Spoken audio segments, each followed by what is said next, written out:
Jai Guru, welcome.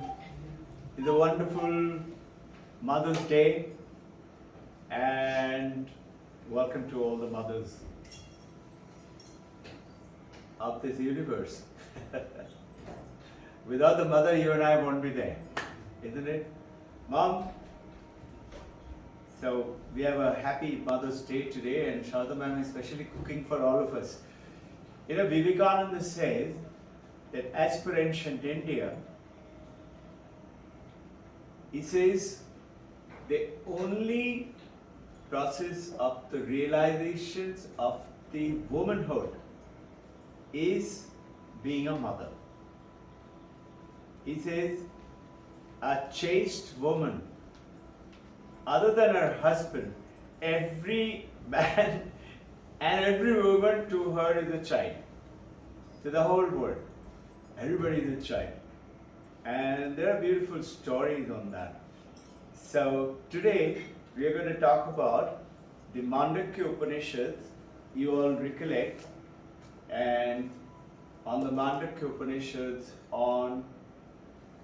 with the Karika of Gaurapada's Karika. Gaurapada's Karika is Gaurapada's explanations of the Mandukya. It's only 12 stotras, but look at this, such a thick book. This is 240 verses on those 12 sutras by Shankaracharya, by Gaudapada, Guru's Guru, and further explanation. So what we are going to talk about today, we are going on to, how do I continue? How do I change? From here? Like that? Yes. Oh, good. So, in which, you know, the first chapter of the Mandukya Upanishad talks about the Mandukya itself. What is the Upanishad? Only, 12 sutras, 4 chapters. First chapter, and it talks about what is Mandukya. Second chapter tells us that this world is an appearance, and it goes on to prove world is an appearance. The third chapter says that it talks about why is the world looking not real. So like the famous example you and I, we know about that, the Vedanta example, that the snake is appearing as the rope, which was rope, is appearing as a snake. So what is appearing as a snake? The rope is appearing as a snake.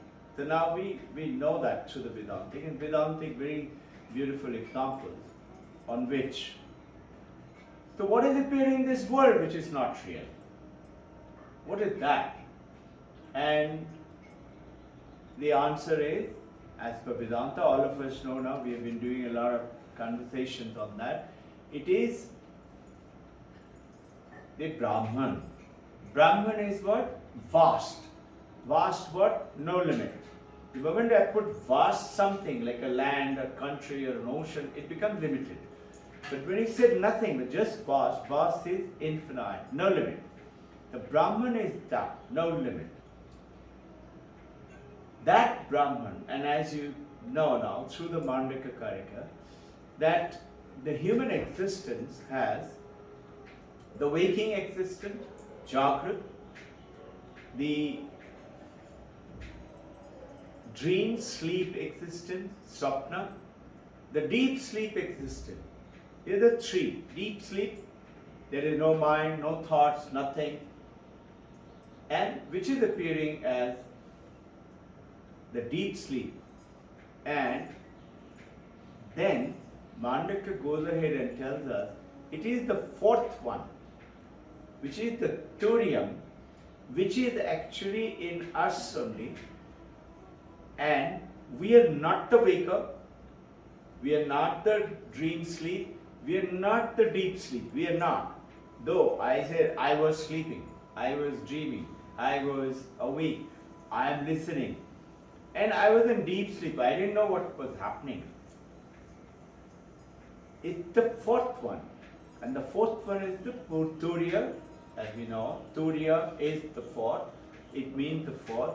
It's the Turiya, which is the consciousness, which is Brahman, appearing as this called Jagrat, Sapna, Sushupti. So now, Gaudapada goes ahead and tells us that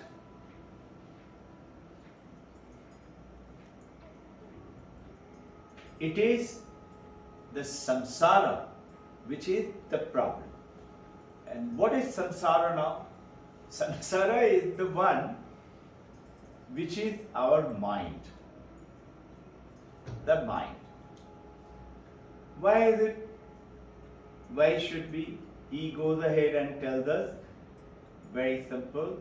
On the third chapter, he is talking about the moment you go to mind. Mind is the one which gives you a name, which gives you a form. I am a man, I am a woman, and the moment I am separate. And how do I become separate? I put myself a name. And I say, this is me. What tells us? The mind tells us. So Gaudapada, in very brief, and we'll go on to elaboration, says, the moment you go beyond the mind, called the no mind status, you are beyond suffering. In other words, duality is mind, is suffering, and non-duality is liberation. The great. So the question will come, how do I become non-dual now? So we will go into that. I would like to start with some Mother's Days, some beautiful story. You know, Shankaracharya Adi Guru, 1400 years ago, he was not allowed by mommy to go and become a monk. And he was very young. And mother was told the time of the birth by Shiva, that's why his name is Shankara, that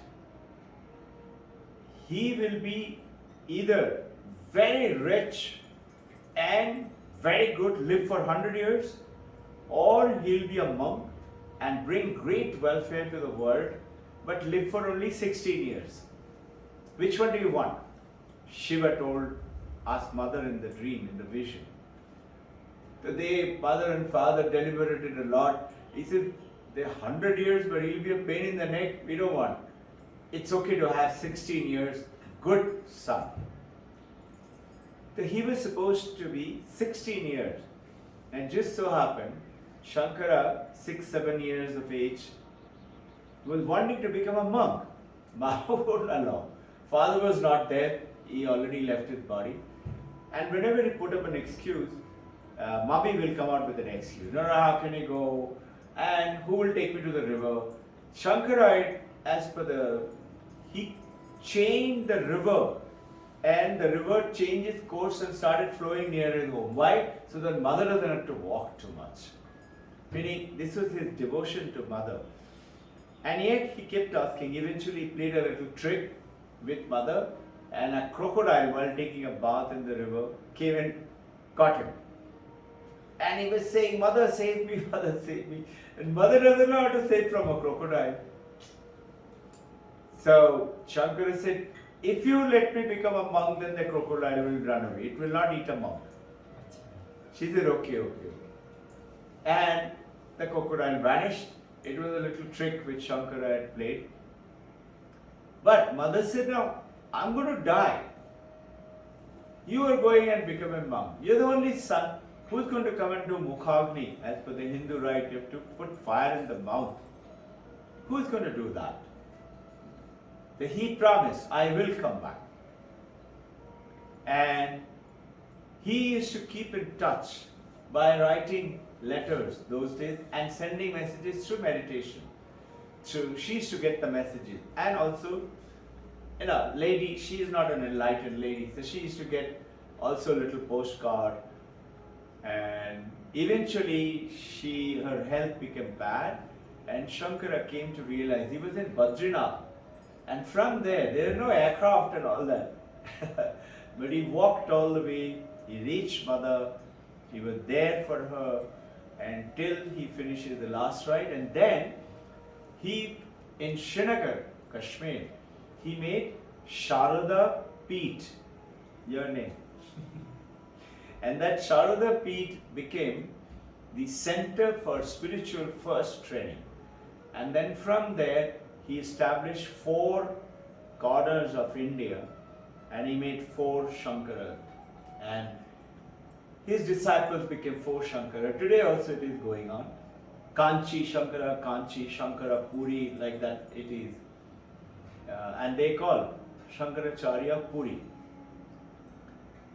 I have met Shankaracharya of Kanchi, Shankaracharya of Puri. Sharada has been given the best teacher's award by Shankaracharya of Kanchi. So, this is something beautiful. Vivekananda, intensely fond of mother.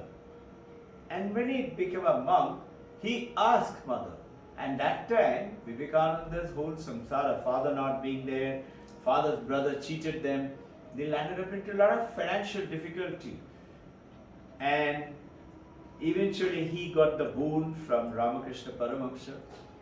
He asked him, go and ask mother. She will remove your financial thing.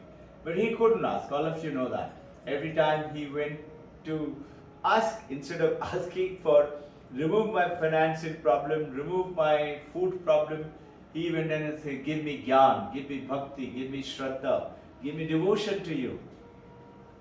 Ramakrishna sent him back 3 times. And every time, eventually when he came back, Ramakrishna said, you are worse than me. And then he said, okay, from today onwards, you will not have any problem in your home for food and the basic needs, including clothes and shelter. And another miracle happened. An aunt, very rich aunt, husband not there, zamindar husband, invited mother and the families to come and live, and Vivekananda became a monk. Vivekananda, when he was going off to US, 1893, he wrote to mother, you're the only one who is my moral support and who is the guide and the burning fire of mine. Please guide me. Give me your blessing. Mother wrote back, go my son. And what Ramakrishna Paramahamsa said, she also said. Ramakrishna Paramahamsa said, you will be speaking with raised voice and there will be thousands who will be wanting to listen to you in the world. And that is what she also said. You go. There are people waiting to be changed. He is the one, as you know, brought up the Vedanta to the Western world and changed it. The essence of India came up. You know, Shankara, there is, Vivekananda says that devotion to the mother is the root of all welfare and attainment, whatever you want. And this mother is the biological mother and the spiritual devotional mother, the divine mother of the universe. And the biological mother is the nothing else but the divine mother of the universe has taken by your karma phal as your mother and come down. And you and I don't remember that, don't know that. As per Vedanta, we have chosen our mother and father. Before mother and father even got possibly married, we had chosen, I want to be born to this mother and this father. And they got united as per Vedanta. There's another beautiful story of this spiritual thing, is the Guru Nanak. Guru Nanak Ji, as you know, the Sikhism started by Guru Nanak Ji, and he himself practiced, and he is Granth Sahib.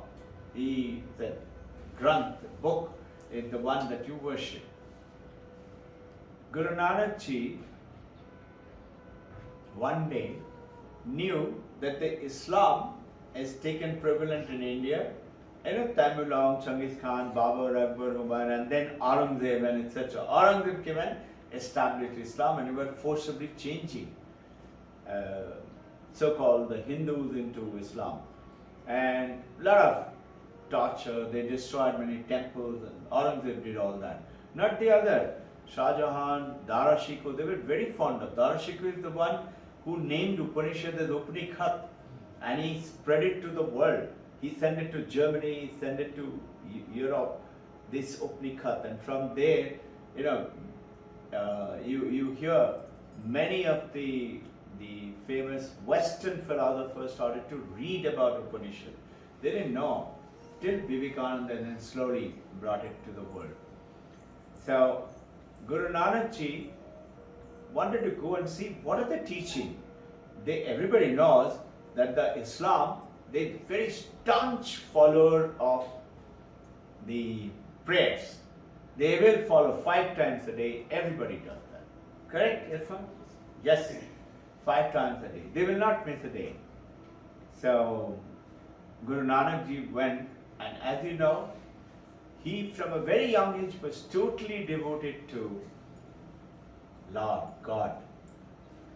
Now once he goes there and he hears the mullah narrating it loudly and doing the prayer and saying God is the ultimate, God is the eventually, whatever you're doing, you have to pray to God, and that God will take care of you, and Qayamat Day God will be your support. And Guru Nanak Ji, he was watching, and then mullah, when he looked at him and he said, "You are not Muslim, what are you doing here?" He said, "I was watching you doing prayers. I see you're not praying." Mullah said, "What? What do you mean you're not praying?" He said, "You're not praying seriously." Naturally, Mullah got very upset and got very angry, and those days, long with the time, naturally they had tremendous power. All the legal systems, everything was the Muslims at that time. The mullah went and complained to the Muslim that this gentleman, this guy is telling I am not praying. Can you imagine? And I am the priest. They arrested Guru Nanak, and Guru Nanak was produced to the judge. The judge is to decide. The judge asked him, "How do you say that your priest is not praying?" He said, "Sir, I will tell you, but first you call him." So the priest was also called in the court. Then the magistrate asked the priest, "Now you are here, listen to him." He asked Guru Nanak, "You were saying he doesn't pray, he is here now. Tell us how." He said, "Sir, I need a Quran." So Mullah said, "I am having a Quran." He said, "Sir, please tell him to touch his hand on the Quran and tell all of us that when he was praying, was he thinking of a chicken which was laying eggs? Before he came, it was supposed to be laying eggs at that time." Mullah was very surprised and very sincere priest. So he actually said, "Yes, I was thinking about the chicken and laying eggs." So Guru Nanak Ji was released, and judge told the mullah, "Now every time when you think, you should sincerely think about and praying to God." And this is how, see, the open-mindedness of all the religion which is established and things like that. We will continue with, I have some more stories as we go along, we will talk about it. So, essence of all Vedanta through the Mandukya of the first chapter. The second chapter is talking about the ultimate truth. Yes, sir. Sir, the one question is troubling me a lot.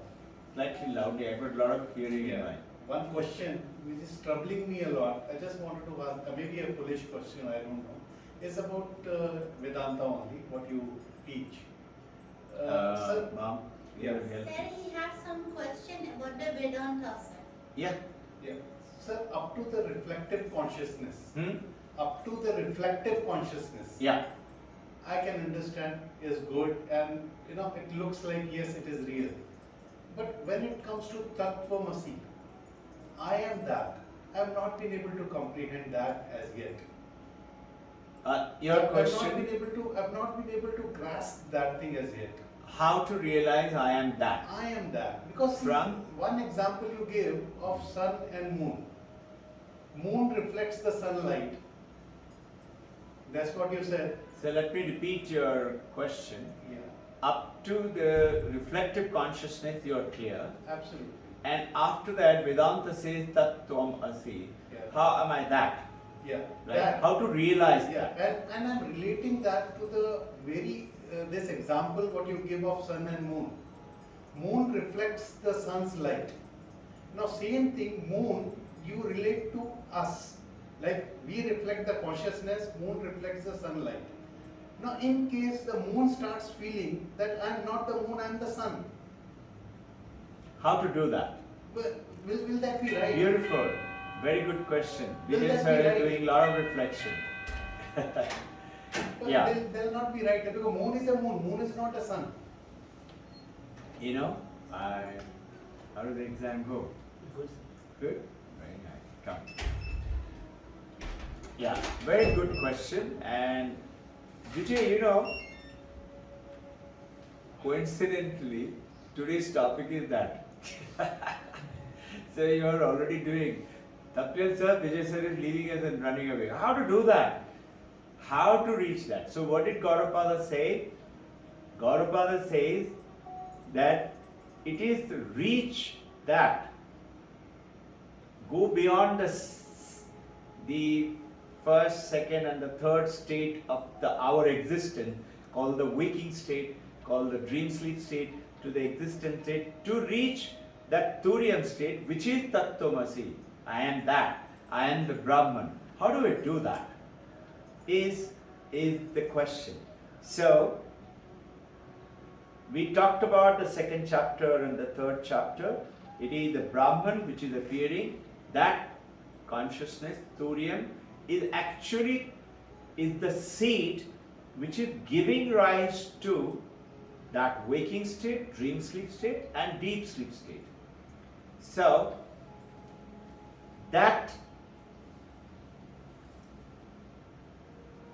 Turiyan, how do I become that Turiyan state and maintain Turiyan state without having to run up to the mountain, Himalaya, or separating from the family, living in this day-to-day life and yet become that and live that existence which is called the enlightened life. How do I do that? So, in which you know that we are talking about another Mahavakya, Brahma Satyam Jagat Mithya. Brahma Satya is the only truth, Jagat is Mithya. So if Jagat is Mithya, then what are we?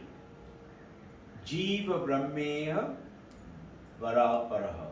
That is, you are that fourth one. So Vijay's question is how? So in about 15-20 minutes time, we should be able to come to that understanding. So, Gaudapada, Guru's Guru of Shankara, is saying duality is samsara. The moment you put your name, you become dual. The moment you say, I'm a boy, I'm a girl, I'm a man, I'm a woman, I'm a father, I'm a son, I'm a professional, I'm this age and all that, you're separating yourself with the rest. That is samsara. And the moment you know that all of us are one, you know it, not theoretically. Now we are talking theoretically. How do I do that? How do I reach that? It's a very powerful question. And strangely, our topic is that only today, Vijay. Thank you. So, Dvaita is duality, Advaita is non-duality, which is moksha. And in the waking state, right now, we see, I'm separate, you are separate, you are there, I'm there. In the dream sleep state, does the duality exist? Yes, it exists, because even though your body is lying out there, but when you wake up from the dream, that time in the dream you are not realizing that I'm separate. You're having a good experience and you're enjoying the dream, or maybe scared about the dream, depending on this, what dream am I having, or maybe feeling divine if I'm having a divine dream. But when you wake up, you realize it was a dream. So dream also duality exists. What about deep sleep? In deep sleep, apparently duality does not exist because there is no mind, there is no thought. You do not realize that you are there. But Gaudapada does not agree. This is the normal. Everybody is saying so. Gaudapada says no. In the deep sleep also, duality exists in a seed form. How do we know that? When you wake up from deep sleep to waking state, your bank problems is not going to be. Your broken hand is not healed. You are coming back and back to duality. If it was not, it would not make a difference to you because you are not realizing now. Apparently, though, many people take this as a way to escape by going into drugs, going into alcohol, going into, staying in deep sleep. Many people love to just sleep. Why? Because they don't want to, many people around us who don't, just want to sleep, taking medicines and sleeping. Why? They want to escape from this world. This is the escapism. The Gaudapada is saying, as long as duality is there, there will be that. And duality comes in from mind. Now, he's talking about this no mind state is based on the second chapter, and going into the third chapter, 31st verse on the third chapter, which is talking about in the 12th chapter, in the third chapter, which is talking about that what is this non-duality and experiencing, and in which, very simple, duality in deep sleep. Gaudapada's explanation, deep sleep is not the answer. Shankaracharya is saying, just like when you are sick, when you are suffering, Shankaracharya is explaining this in the Karika. If you become good in health, from sickness, disease, you become good in health. So, you are free from sickness and disease. So, from samsara to go into no samsara, you have to go from mind to no mind. And that's the topic today.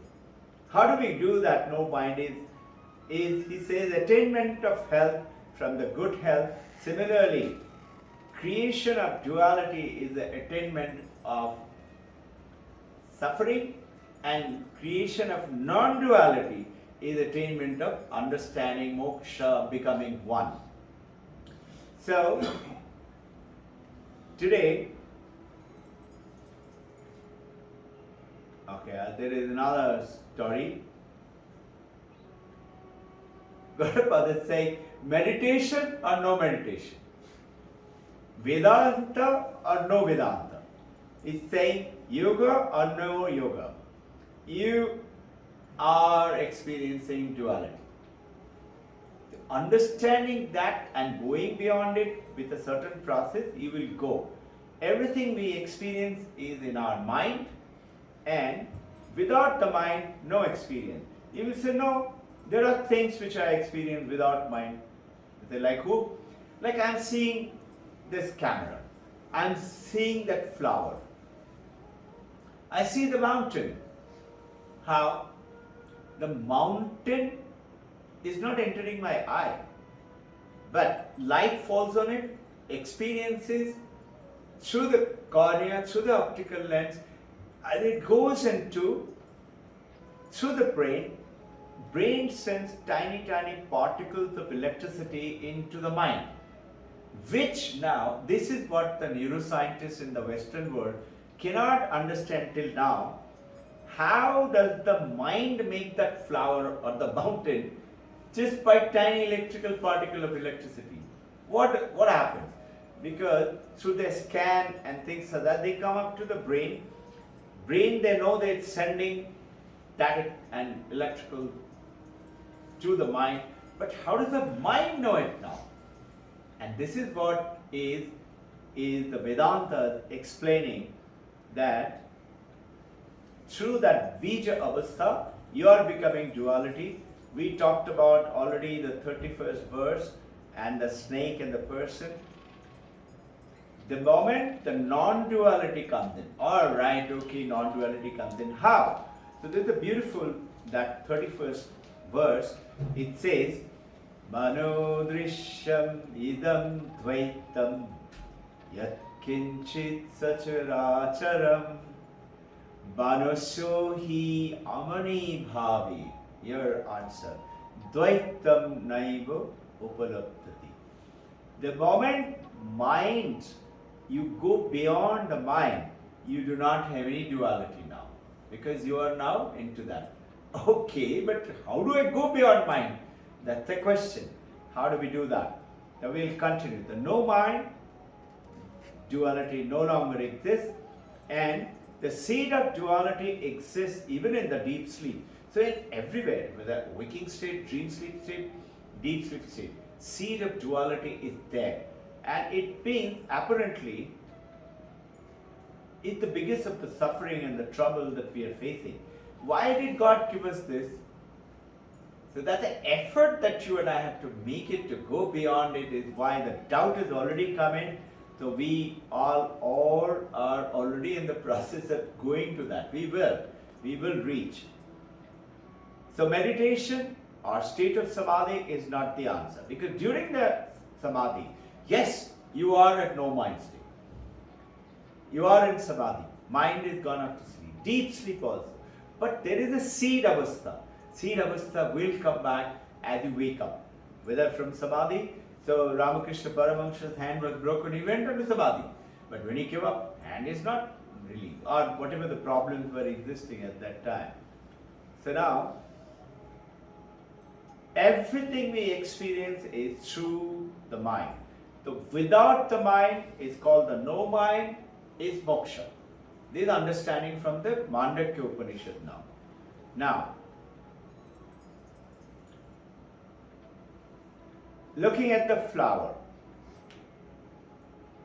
if you, when we are doing meditation, you will realize today that we'll do Vedantic meditation of how to go to that understanding of the no mind state. And through the practices of this understanding, it becomes like I know I'm a man, I'm not a girl, I'm a human being, I'm not a donkey or a monkey. Just like that, you will know that you are the no mind.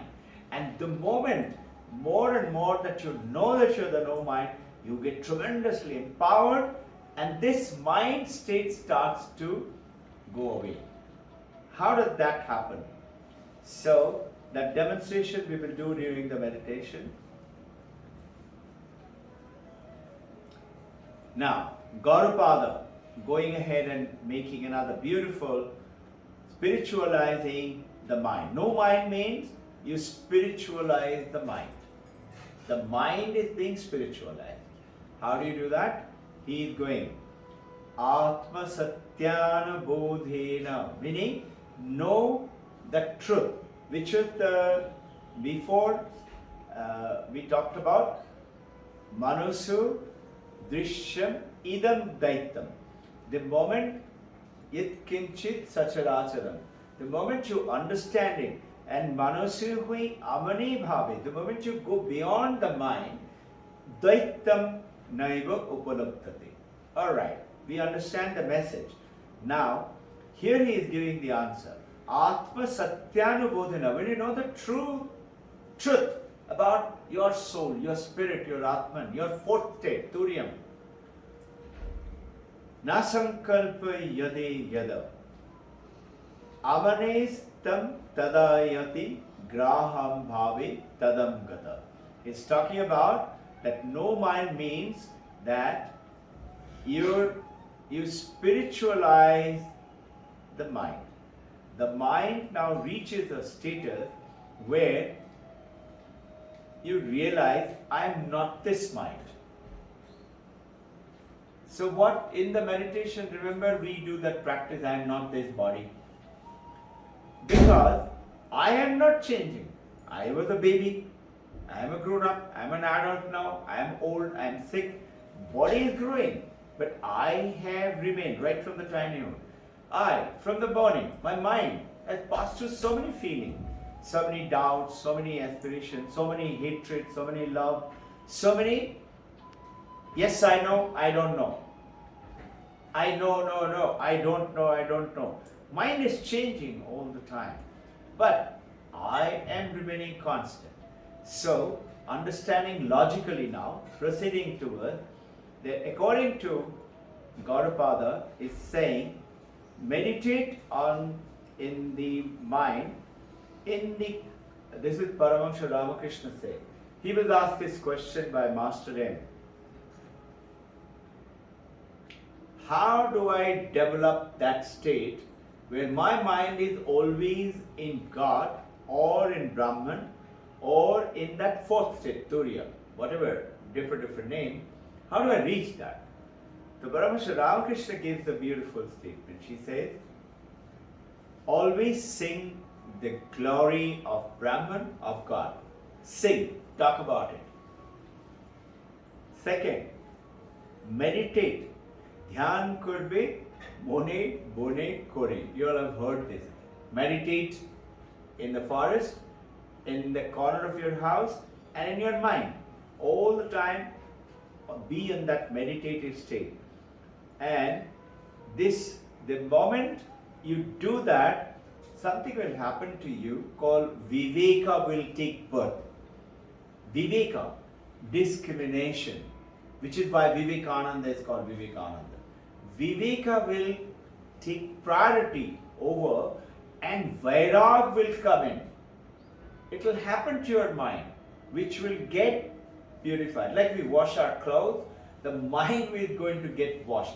Through how? Through these processes, which we are talking about, all the 4 yogas and practices, listening, reflecting on it, asking questions, and you are continuously. There's a beautiful statement by Himalayan, one of the monks. He says, in Hindi, बनने का कोशिश करिए, बनने का कोशिश करिए, बनते बनते कोशिश करते करते बन जाएंगे. All you have to do and we have to do is keep on making the effort. Vivekananda is saying in his song of Sannyasi, do not yield to those weaknesses and hold on to truth and purity and you will attain. And he says, do not give up. Yes, there will be time when you are put down. There will be time when there are failures. So what? He says beautiful, Vivekananda is another statement. He says everything bad that you have done till now, just throw it away. Erase it. Just live from this moment on truth and purity. And you will attain that oneness. This is our great masters are telling us. So now, always do Viveka, which is called discrimination. That I am not that. I am not this mind. I am not this body. And between the eternal and the non-eternal, I am the eternal. I am not the non-eternal. Yes, sir. See, whatever I think, like Slightly loudly. you say think that way. Think that way, that you are no mind. That itself is a mind itself. No? Good question. So then how can we go beyond mind? Good question. How? Let's see. Let's hear a little bit more and how to come that from the mind to no mind. Right? Right. So, what will come is dispassion. All the feelings, all the realizations, all the understanding, all the intellectual, all the memory, all the ego. Ego, remember, 2. One is, I am this body and the mind, and the other is that, what you said, reflective consciousness. These are the 2. But reflective consciousness is not me, though it appears so. I am one beyond that. I am that consciousness. which is like the sun and the moon. Vijay gave it the example. I am not the moon. I am the sunlight. Though moon has a right to say, this is moonlight, because after all, without the moon, the light will not come to earth. The moon has to be there. The moon can say, because of me, the light is reaching earth, so it is moonlight. So Okay, but that's a... We are going little, is that moon says that it is my light, is absolutely right. But when moon says I am the sun, it's a light, because moon, what we are talking about here, that I am that. In other words, moon says, I am the sun, I am not a moon. that means the moment moon says I am the sun, a good doubt, that means what? I am the one who's throwing the light. Yeah. Yes. Correct? Yes. But I am not. But that's So related that to would light. become... See, one thing is relating to light. That is relating to my reflective consciousness. But second is relating to self. What I am. Here with the body, we are relating to ourself, that I am that. But moon has a separate identity. When he says that I am the sun, I think moon is wrong. As far as light is concerned, he is correct. That it says that yes, in case I am reflecting a consciousness, that is my consciousness. Yeah, very simple. If you look at it,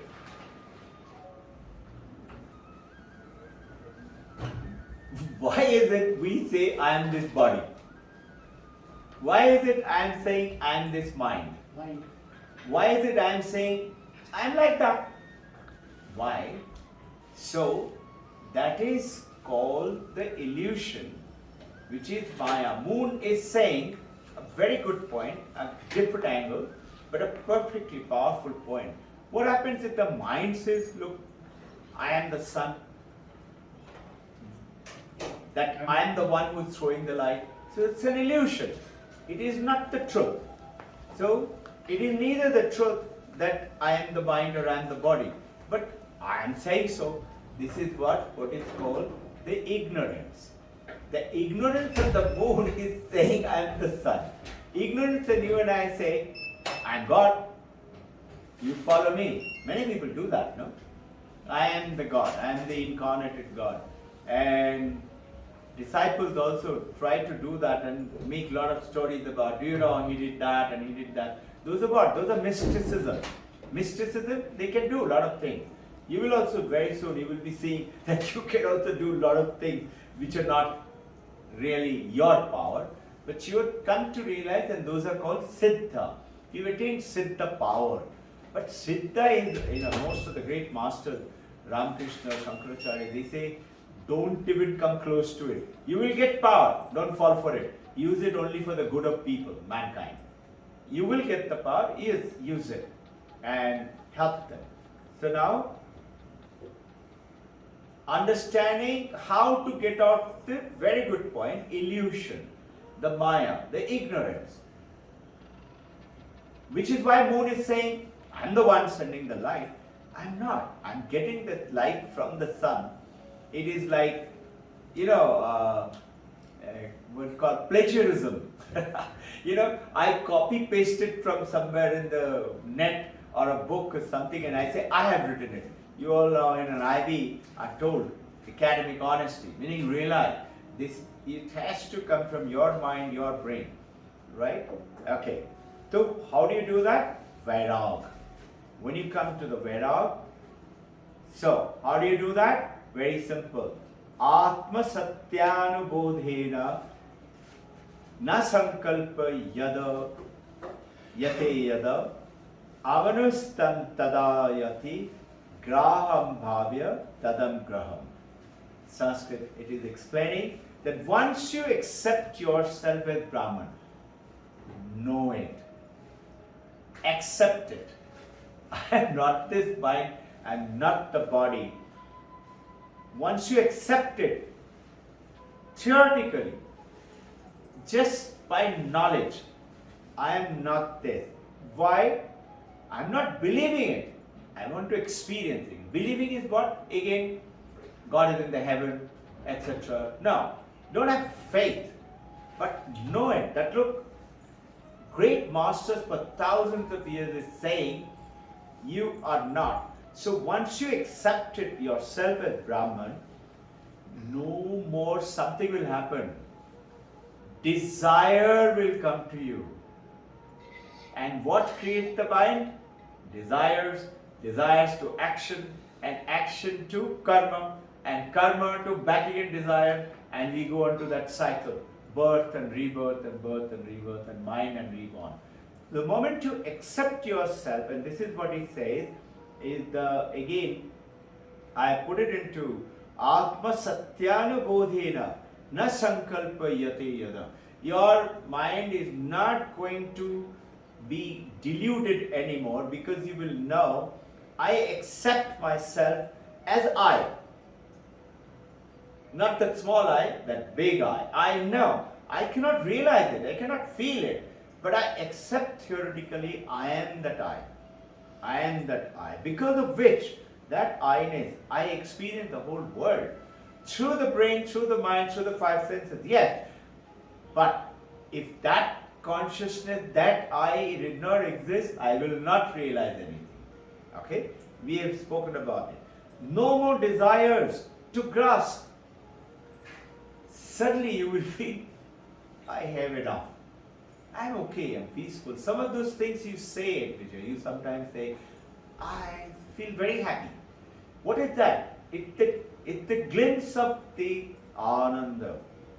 And what is Ananda? Sat Chit Ananda. Ananda you will get the moment you have existed, consciousness, and you are in bliss. So we are on the track, we are in this. So, simple, mind becomes no mind. Just by knowing it. Story, you all know the story. Princess of Kashi. Remember that story? The kingdom right next to Kashi at that time, and the queen had a wonderful son, 5-year-old, birthday ceremony, and she said, now he is coming on age, becoming more and more, let's have a beautiful ceremony. Let's have a play. Princess of Kashi at that time was known to be very pretty, same age, 5 years old. So she organized a play in which they were trying to look for a pretty girl to play as the Princess of Kashi. They couldn't find one. They came to the queen and said, I can't find anybody. Nobody so pretty. So then queen said, why don't you make my son? If you dress him up, he'll look like a very pretty lady. And they did that. And show went up beautiful. It was so nice, the queen called the painter and said, paint a picture of it. Picture was painted, few days queen kept it with her, and then it was sent off to Ate. 15 years have gone. The prince is now 20 years of age and doing a lot of kingly thing, princely thing, very learned. He is roaming around one day and he went into that store and he happened to see that painting. And he falls in love with that painting. And he says, date of birth is same as my date of birth. It's written down there and written Princess of Kashi.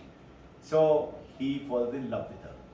Now, little shy to tell mommy and daddy I want to marry. Not saying anything, but quiet, become very quiet, not talking very much. So king, queen, very worried. What happened to our jovial, always dancing, laughing son, prince? So the chief minister said, leave it to me, sir. He's the prime minister. I've seen him grown up. He knows me very well. I'll go and talk to him. He goes and asks the prince, what's it, prince? Understanding how to go to the no mind. Understanding. Prince said, what to say, sir? I'm in love. So the minister said, very nice. Who's she? She's princess. More so good. Where did you see her? She's Princess of Kashi. I have not met her. But I've seen her painting. Painting?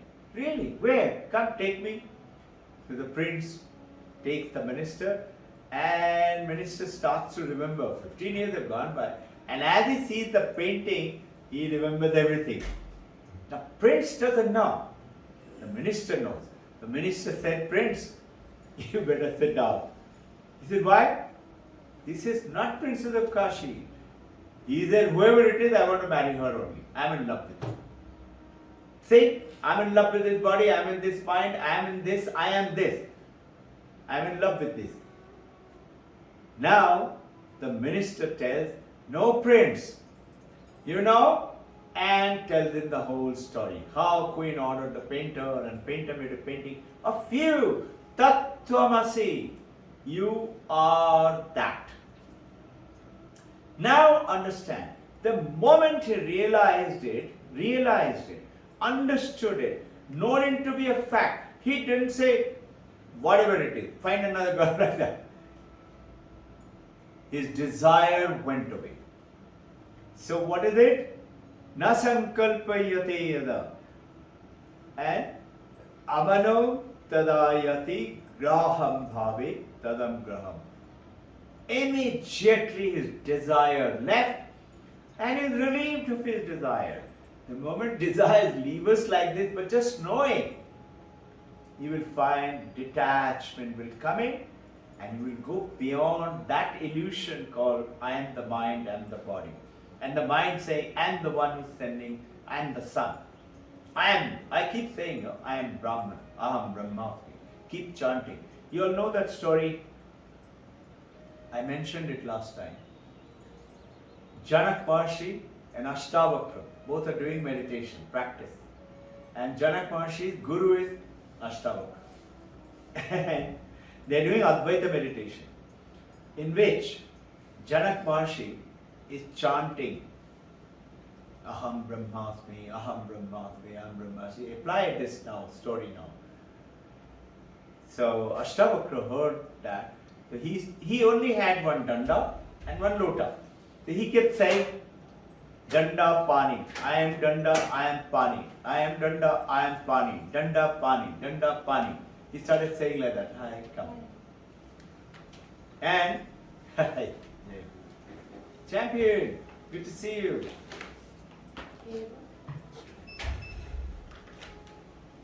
So, Janak Maharshi got very upset. Hi, champion, how did the exam go? Good? Very nice. Okay. So now what? Now, Janak Maharshi got very irritated. I am narrating the last story. Today we talked in very brief, lots of things about the Mother's Day, and we are talking about no mind from the Mandukya Upanishad. Okay? So now, Janak Maharshi said, Maharshi, what are you doing? He said, I am meditating. He said, on what? He said, on my lota and danda. He said, why are you calling it lota, danda, danda, pani, danda, pani? He said, why? Unless I do it, how will I know? So Janak Maharshi said, listen Maharshi, everybody knows this is lota and this is pani and this is danda. Everybody knows it. What's so great about it that you're saying? Ashtavakra tells Janak Maharshi, everybody knows you are Maharshi, you are Brahman. Why are you saying Aham Brahmasmi, Aham Brahmasmi, Aham Brahmasmi? So this is called, what did he do now? He understood. Actually I am, I don't know it. I don't feel it. I don't get the realization. Yes, it is true. So what should we do now? Go from mind to no mind. And the moment, this is what he means, that amanustam tadayati graham yadi tadam graham. You will go beyond the desires and you will know that you are no mind. That desires will vanish and automatically you come into that calm state of your status. The non-grasping mind is the ever-free mind. Another name for ever-free mind is non-grasping, no desires mind. Is what? No mind. And how do we do that? Is what Mandukya is talking in the third stotram. Remember the third stotram once again. Remember that 31st slok, which I am reversing a little bit so that, and reinforcement for you and me. Manodrishyam idam dvaitam. Yat kinchit sacharacharam. Manosu hui amani bhavi. The moment you realize that, Daitam naiva upaluptati. You do not feel anymore the duality. You become non-dual. You become non-grasping mind. You become no desire mind. And from which we traveled up to here is Atma Satyanubodhina. The moment we know it, just know it. Just like you know that you're a boy. How do you know that? I know it. Like that. I know I am. Somebody tells me, Robbin Ghosh, all is a fraud, you have no faith in Babaji. What will I do? I just smile. And then maybe. Does it make me have a blister in my skin or make me have no faith in Babaji? No, it's perception by somebody's mind. It appearing to be so. And actually when somebody says so, you know what they're doing? They're actually wanting to be reinforced by that positivity, by the vibration to say no, it's an illusion which you're having, it's not so. And you are also that. Only thing you don't know, I am beginning to know. I also don't know, but I have to also travel like you have to travel. We are at different stages of the traveling, but we are all traveling. So what is that famous statement? Tapliyal Sir's famous Himalayan monk.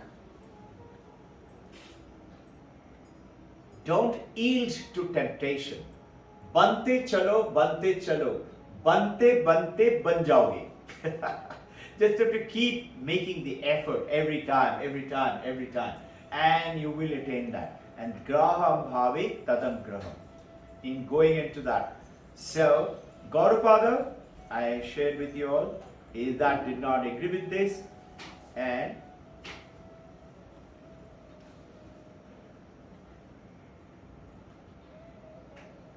going into understanding of Atma Satyanubodhena, chanting, how did it become small again?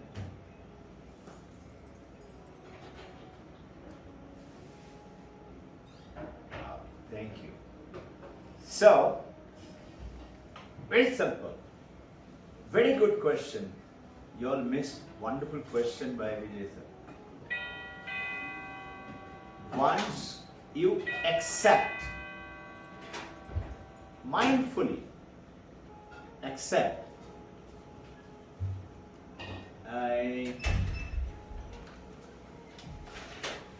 come.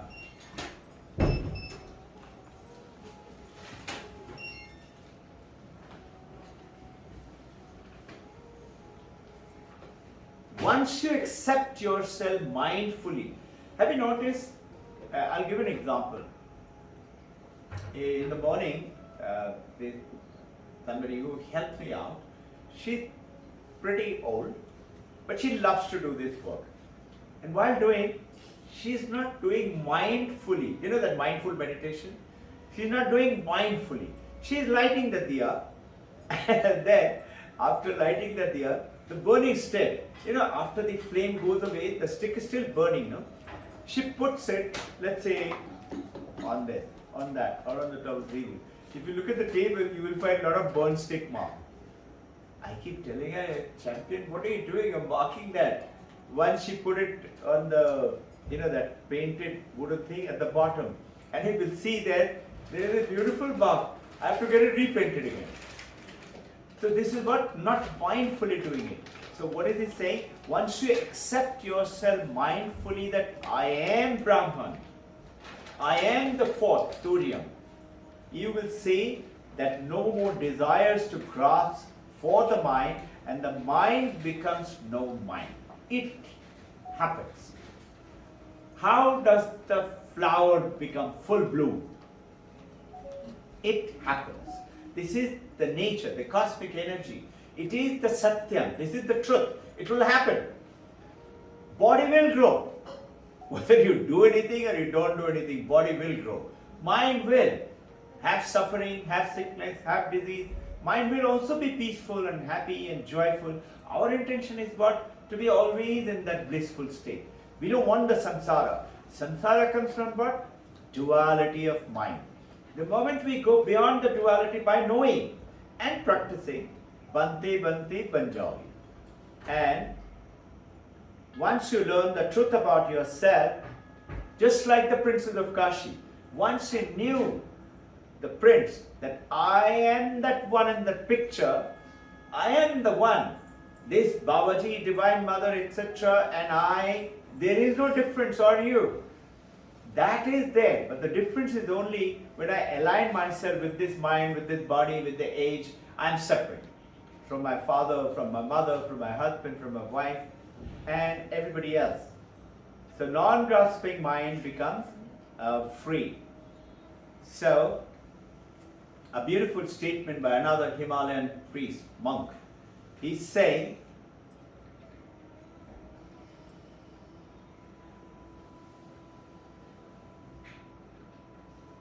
शांत मन में भला दुख किसने देखा है? शांत मन में no दुख meaning no samsara. शांत मन में भला संसारा कौन देखा है? So there is an old lady coming to me. I must share, it is not planned by me. Old lady, she's picking up dry wood in the Himalayan forest for cooking her evening meal. And she sees a monk at a roadside. If you notice in Rudraprayag, Devaprayag, these roadside, there are beautiful sitting places are there along the road. So he's sitting there, a monk, in the monk robe and looking very down. The old lady, she's a grihi, she's a samsari. She comes and asks him, what is bothering you so much? He says, I am in bondage. The monk is telling the old lady, I am in bondage. बंधे पड़े हैं, cage के अंदर है. The old lady said, किसका? Wife का? He said, no, my wife died long time ago. He said, किसका? लड़का लड़की? He says, no, they're all doing their living life very good. He said, kiska? About your property? About your house? About your money? He said, no, I have given it away all. He said, then kiska?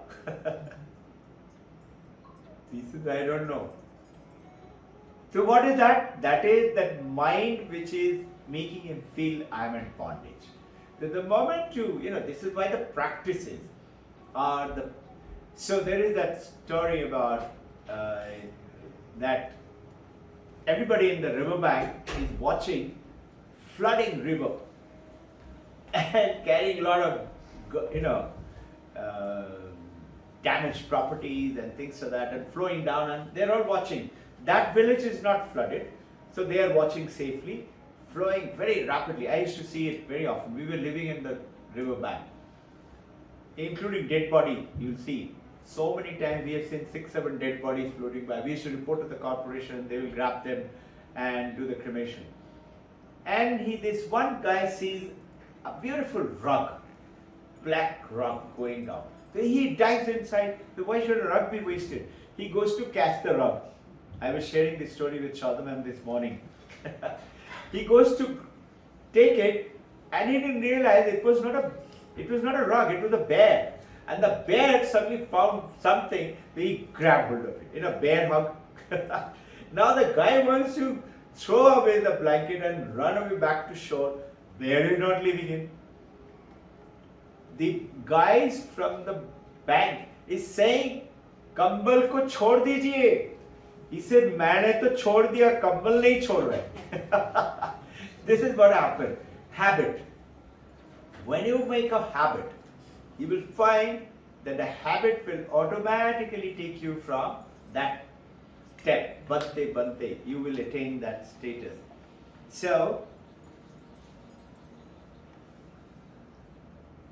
yogis are telling chitta vritti duksha nirodha. From what? Step one of them is the meditation. So you have those 4 principles of yoga. Yes, that is one of the way. And it goes up to asana, pratyahara, pranayama, dharana, dhyana, samadhi. That talks about what the yogis are saying. We talked about Na sankalpa yate yada. The moment the prince sees that I am that princess, that sankalpa is gone. Suddenly, desire is gone. And once the truth is understood, realized, and I begin to feel, you will see something will happen. Even in the most struggles and strife, something will suddenly come up and say, that's in your mind, that's in your body. You're not your mind, you're not your body. Something will happen. And you will suddenly find a nice beginning of a calmness. Not like the enlightened master, but you will say, okay, so what? Face the monkey. This is what I keep telling to the youngsters. Face the monkey. This statement came from Vivekananda. In Kashi Banaras, he went to Sankat Mochan Mandir and he was meditating. Two of us were also meditating for a long time. And beautiful thing that the guy who was the guide, he said, sir, don't go today. Today, it is already 11:30, they've closed.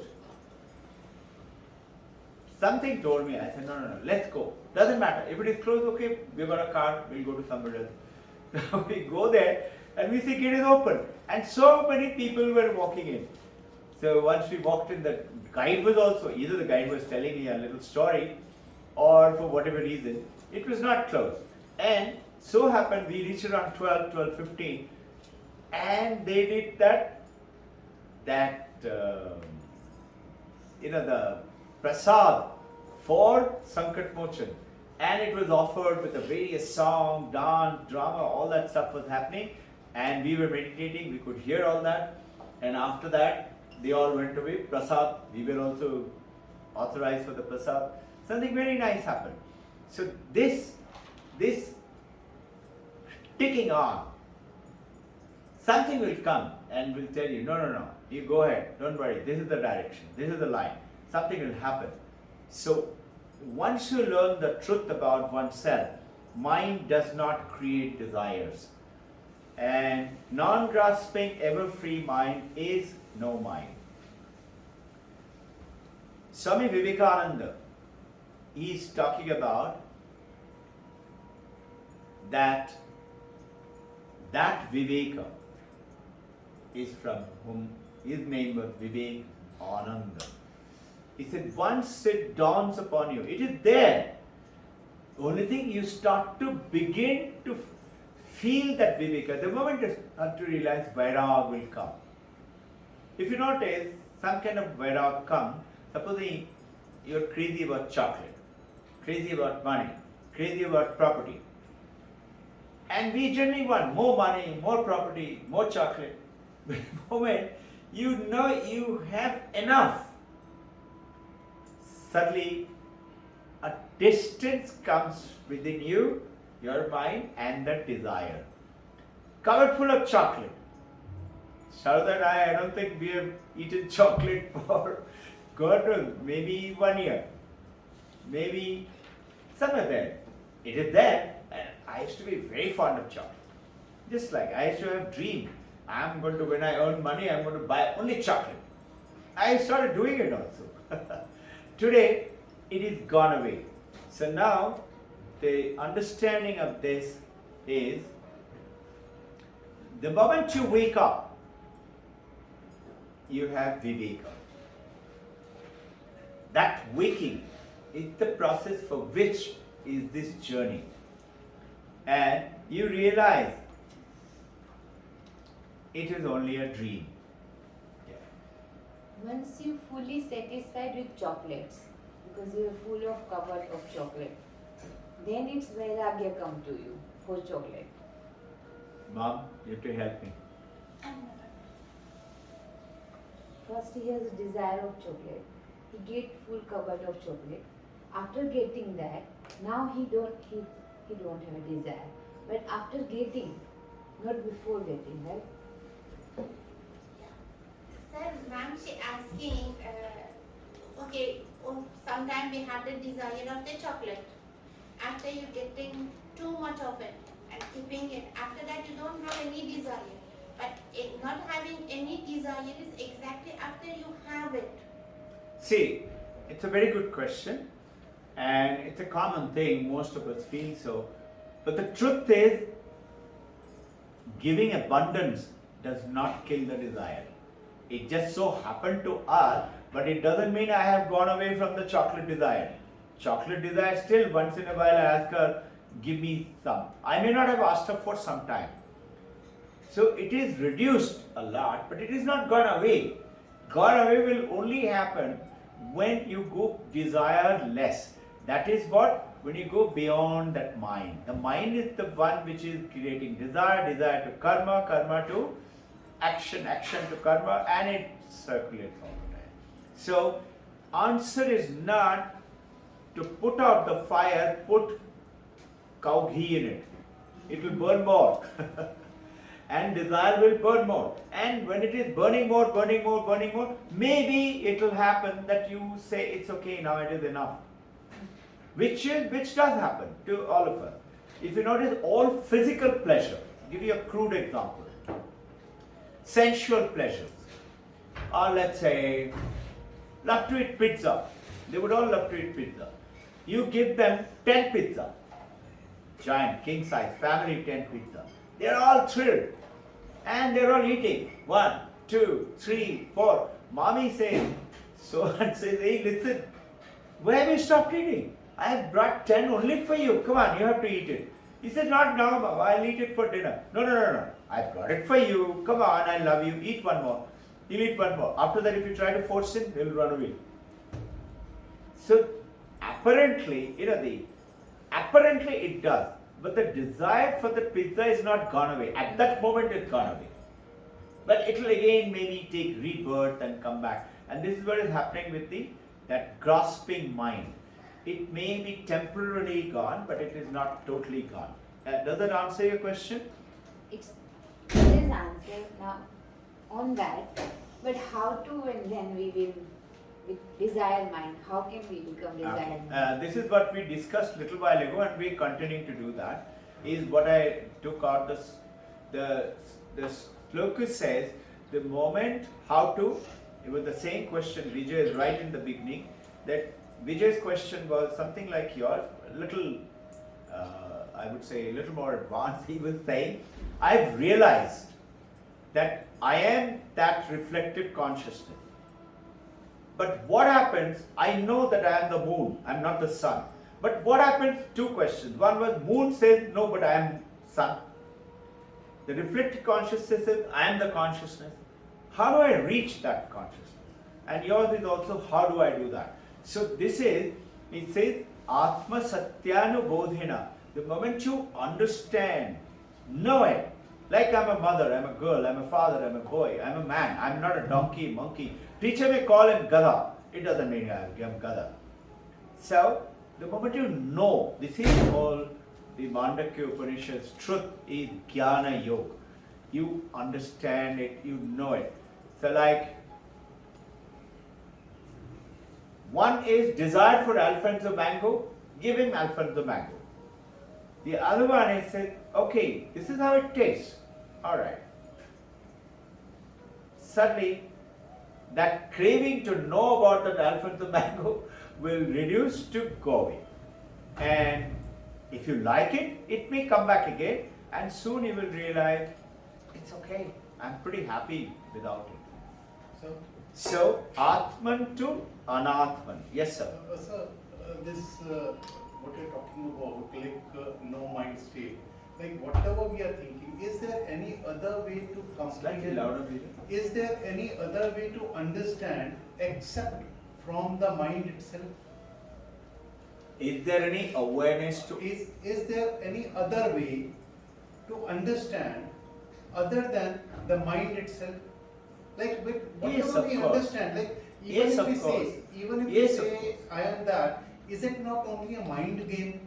Is there another way? Another way to understand, like say you say I am that, like Princess of Kashi you say, that prince realized. But that also in the mind only he comprehended that now, no, it is what I was thinking was wrong, but now what I am thinking is correct. thing went Very on. good. But ultimately it is the mind only which has conveyed to him. Now, That's what the I want to mind understand. Yeah. is what is mind? Mano, buddhi, chitta, ahankar. Mind, intellect, ego and memory. They're the four things. But if you look carefully, we apparently living with that mind and the body and the brain, etc. But what happens when you go beyond that mind? You are then realizing I'm actually living, I'm using the mind and the brain and the body as an apps. Actually, I'm living because of the consciousness. If the consciousness is not there, I have no mind, I have no brain, I have no body. This is higher understanding. But your question This is my very precise good. question. Are there other ways? Other ways except Yes, for there mind. are other ways. Except for mind. Yes, there are. And that is called four yoga. And what are the masters saying? Follow bhakti yoga, devote yourself with the love of God. Desire for things, sensual pleasures, change it to desire for God. Change it to desire. Saying God's name and or talk about God to people. So automatically you are refurbishing within yourself. Then karma yoga. Okay, it is not happening. I don't have that love shab and all that. Okay, do desireless work, karma yoga. Just for the helping people. I want to just help. I don't want anything. Which mothers do. Today is the Happy Mother's Day. And beautiful mothers. Today Shada is a surprise for all of you. So it is that karma yoga, selfless work. Work only to help people. It will purify that mind and will take you to that. Third is our Patanjali Yoga Sutra, Raja Yoga, which is Kriya Yoga. And Kriya Yoga is 108th form of the Raja Yoga. Raja Yoga is 108 different ways. But you know about Ayama, Niyama, Asana, Pranayama, Pratyahara, Dharana, Dhyana, Sadhana, Samadhi will take you to Samadhi. Samadhi will take you to no mind. But when you come out of Samadhi, you're back into this world with the mind. Your bank loan will be there, your worries will be there, your quarrelsome or a family, poor relationship life will be back again. But sir, Whatever. Sickness, disease will be back. sir, Yeah. this thing, like what you're talking, these three, even I also understand these three, Bhakti Yoga and this thing, but ultimately, in case you think deeply, are they Right. not going, in case you understand deeply, all these three lead us from Dvait to Advait, duality to one. That means to understand that one, we have to go through duality. Yeah. Your question is, it amounts to duality of doing, let's say karma yoga, Yeah, doing to anything. others. Everything. Yeah. But if you look carefully, very good question and genuine doubt. The moment I am doing for others, yeah, that means I am separate from you. You. That's duality. Yeah. But look at it, Mother's Day today. Do things for the son and the daughter without the duality almost. Why almost? Because mothers haven't gone over that as yet. So you want the best for the son and the daughter, but you also have expectation from them that I would like him to become this, I would like her to do this, I would like her to attain that status and standard. These are your expectations. Now, understanding your question, how do you remove that duality in karma yoga? By selfless work. Mothers do it with 70, 75, 80, 90%. Yeah? My doubt is that only, sir. That means I say one is okay, but one has to go from duality to one. So where comes in? Yeah. One can't reach one directly just by understanding. Absolutely true. What happens is, this is why the great masters are saying, do all four yogas, not just one. So your answer to that ultimately is what? Knowing it. Jnana Yoga. The Jnana Yoga is the sun which falls onto it and say, this is a rope, it's not a snake. You are just worrying like that. So this is who you are. This is what Janak Maharshi is being told. This is who you are. There's a beautiful story, it comes to my mind. it was told to Swami Vivekananda by that time President of Sri Lanka. He had visited Sri Lanka also. The President of Sri Lanka, he said that I was roaming around India once and I was passing through a village and there was a little crowd, so I told my car to stop. And the car stopped and he got out and he found that those trick masters, they do on the road a little bit of with monkey and with magic shows and things like that.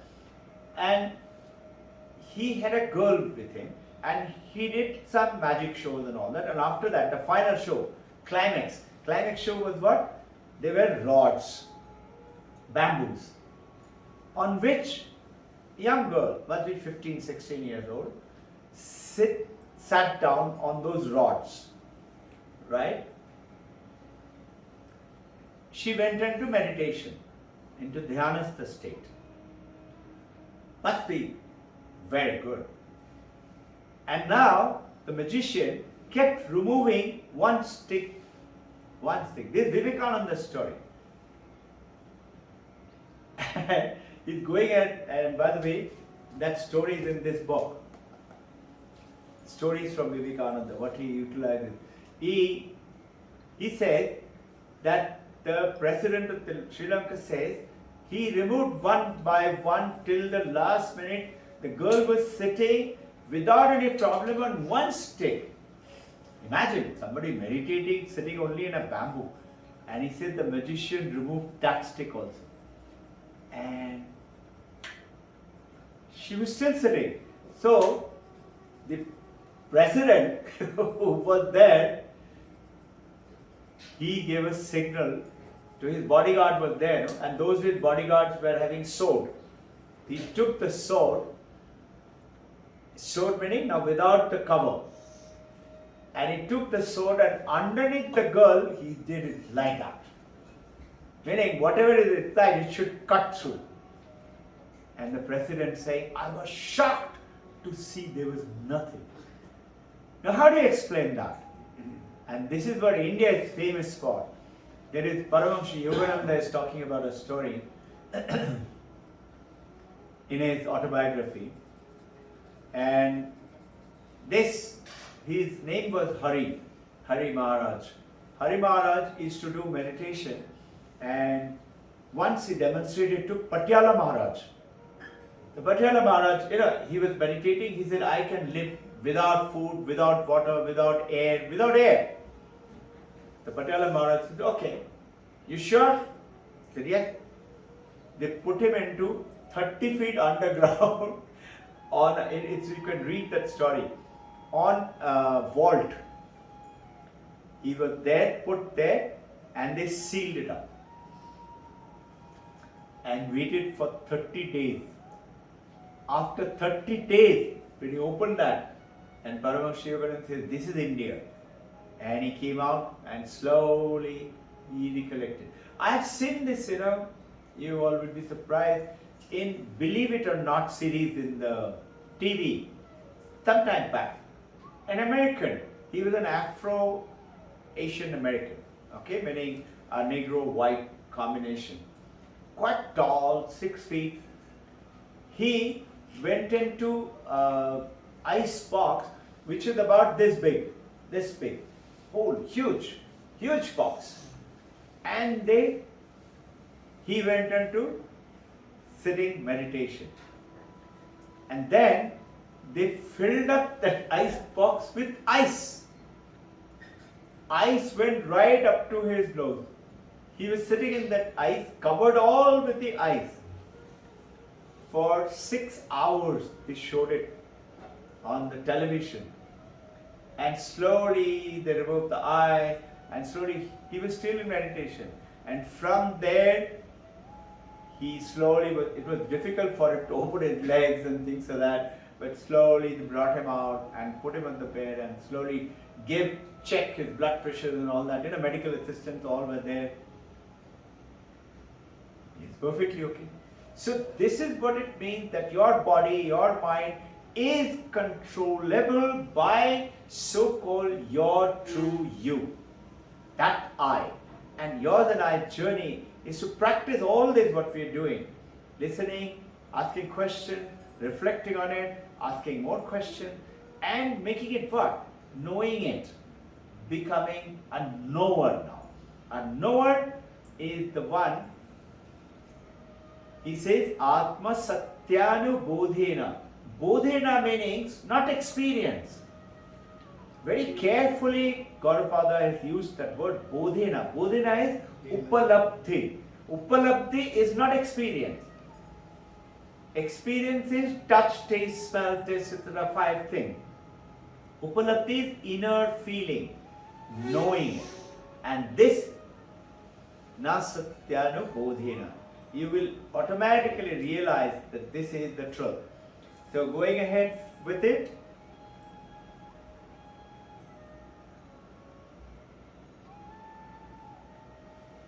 So, Maya Sankhyanu Turiya.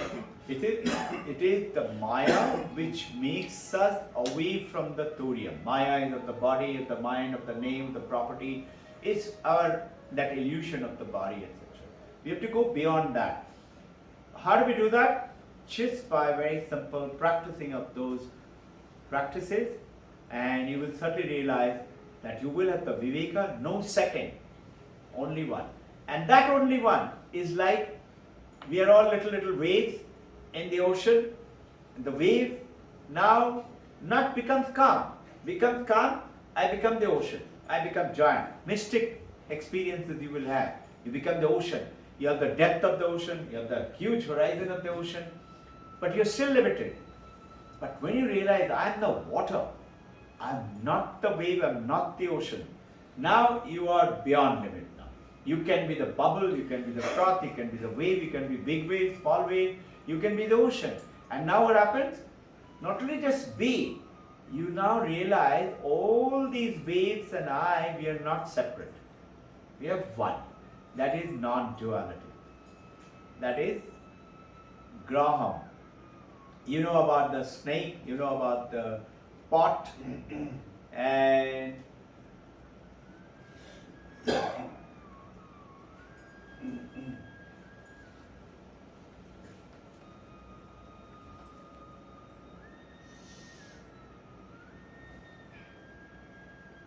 how would it appear? I'm taking you back into, you remember I talked to you about Professor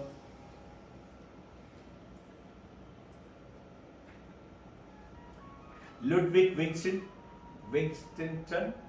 of Vienna, I talked to you about. He is a Cambridge professor and very enlightened philosopher, very well. He is, how does he look? You can see is how does he look. I put his picture. This is how he looks. Okay? Very simple looking person. Very deep philosopher. He comes out of his Cambridge class, and as he comes out, he sees the sun is setting. He looks at the sun and he said, I wonder, little loudly, I wonder why our predecessors said sun is rising in the east and setting in the west. So the girl student who was with him, along with 2-3 other students, she said, why, Professor? Because it looks so. He said, okay, it looks so. Why? Because you think sun is going around the earth and earth is stationary. It looks so. Correct? So she said, yes. He said, what if it is the other way? That is, earth is going round and sun is stationary. How would it look? Exactly this application today is, one way we think it looks so, that I am this mind, I am this body, and I am this name, form, function, family, my role, my equipment, my etc. And I am at this age and this is my responsibilities and all that. How would it look if you know you are that infinite oneself? It will look the same. There are no difference at all. But now the difference is Atma Satyanu Bodhena. You realize it. You know it now. You are now different. And with that, I managed to finish before 12. Bend forward, stay there for a few seconds. Give a fine traction to the spine. Right foot straight in front, left foot back, massage the left foot.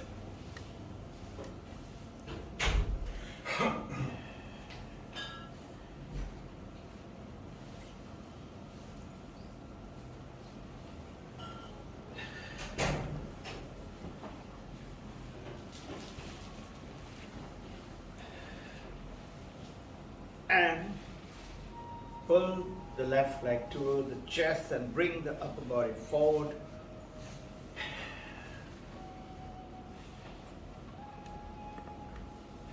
Three times and stretch forward. Touch the right toe with the right.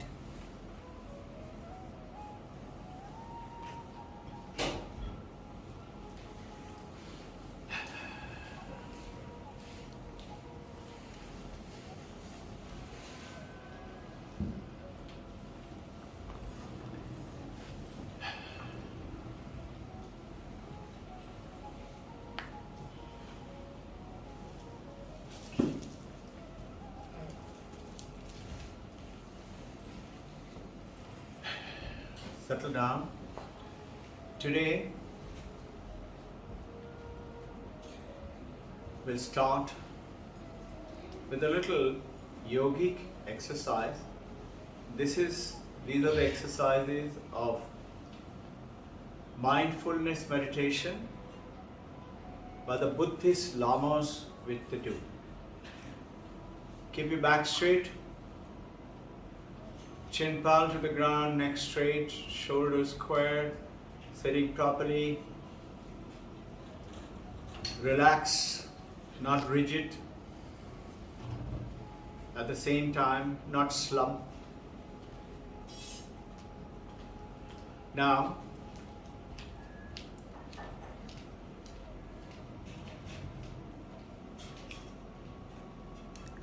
open your eyes and see what is in front.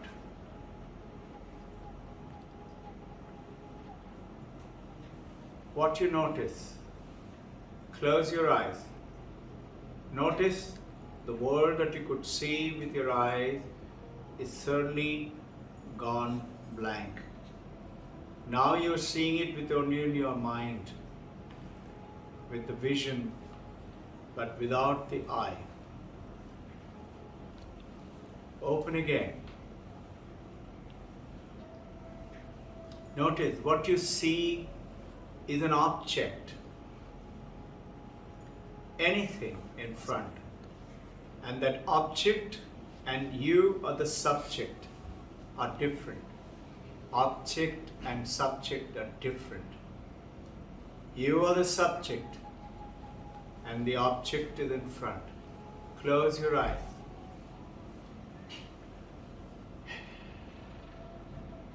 Notice, reflect. Our body is what we experience. Experiencing is consciousness with object. Consciousness belongs to subject, that is I. I am experiencing anything, the world around. I experience my body. I can see, touch, smell, taste my body. I am not my body. I can experience the feelings and the turbulence and the peace and the love and the quietude of my mind. The changes in my mind. My mind and I, we are separate. I am separate from my mind. Mind is not I.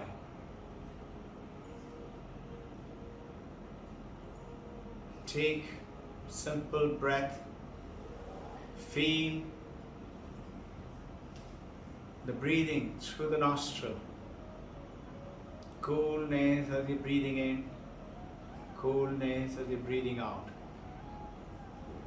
Warmth as you breathe out. Coolness as you're breathing in. Warmth as you're breathing out, coolness as you're breathing in.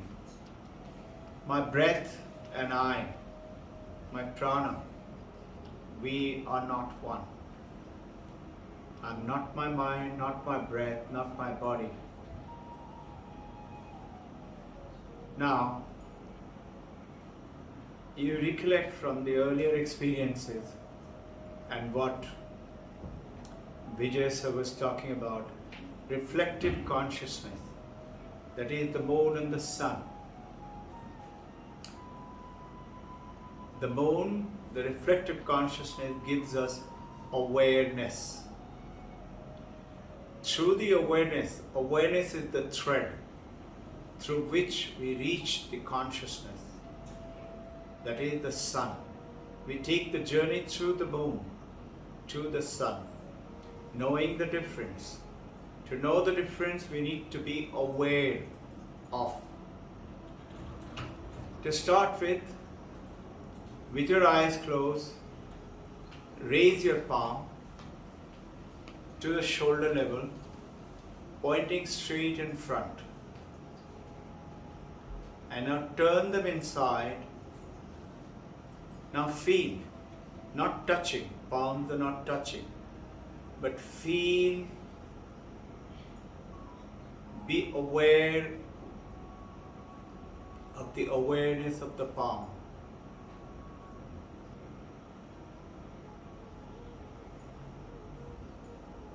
One arm down, one palm, bring it, the right palm close to the forehead, not touching. Feel, become aware of this is my hand. This hand cannot say, I am. But I can say, this is my hand. Become aware. Become aware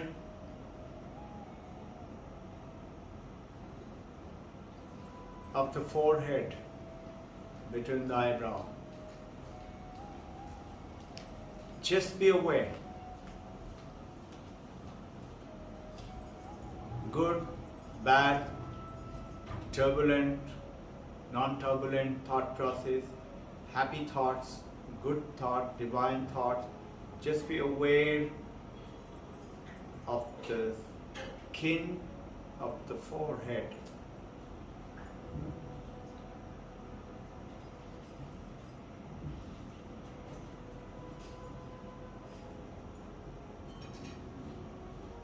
Be aware of the thought processes inside. Whatever, good thought, bad thought, turbulent thought, peaceful thought, just be aware.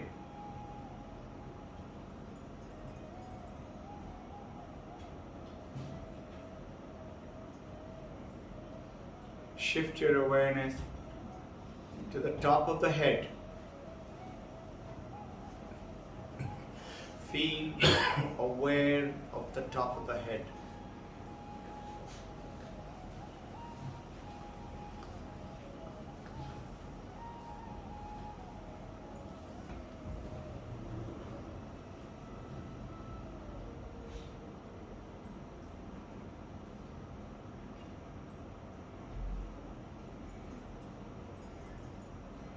If your mind wavers and shifts, it is all right. Everything is all right. Bring your mind back to that.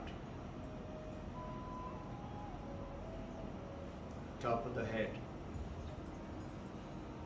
Be aware of the back of the head.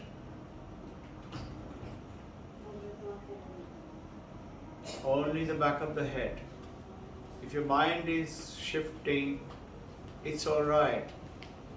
Continue to make the effort to the back of the head.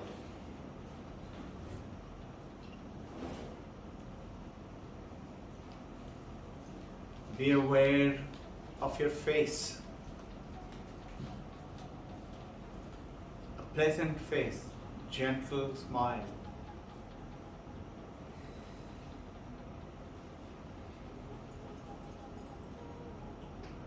Be aware of your own face.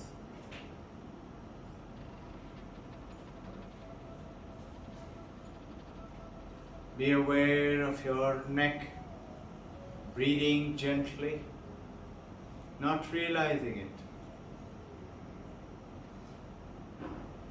Not forcible, long drawn breath.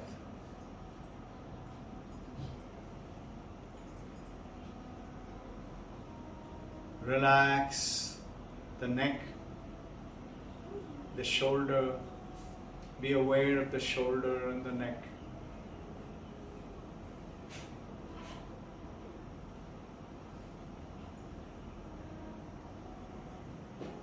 Be aware of the chest and the abdomen.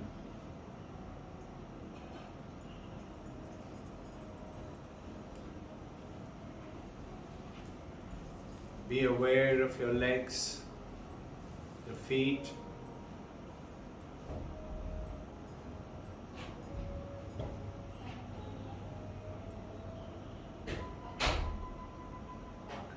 Be aware of the back, the spine and the muscles of the back.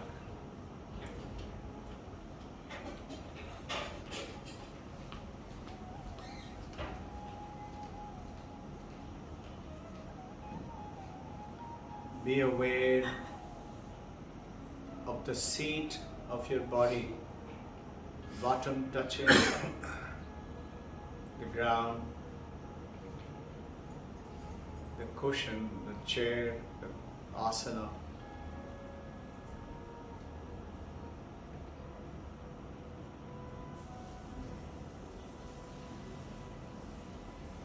Be aware of your mind, of your thoughts. Happy, non-committal, committal, confused, no confusion, whatever. Just be aware of your thoughts.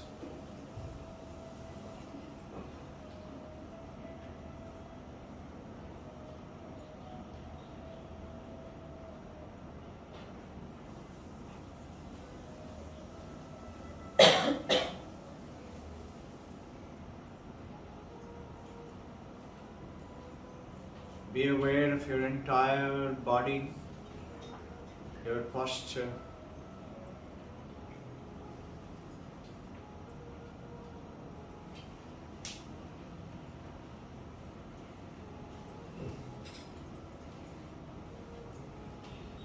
Now from here, from the awareness,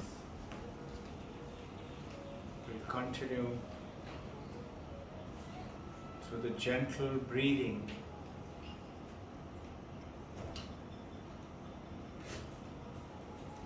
Very gentle, not forcibly, gentle, naturally gentle.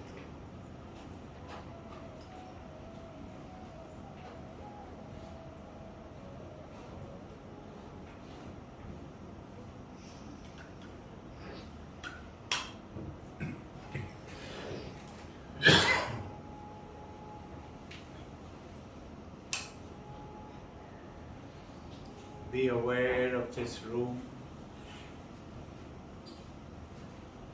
Be aware of the sound. Whichever sound. I am not them. I am separate.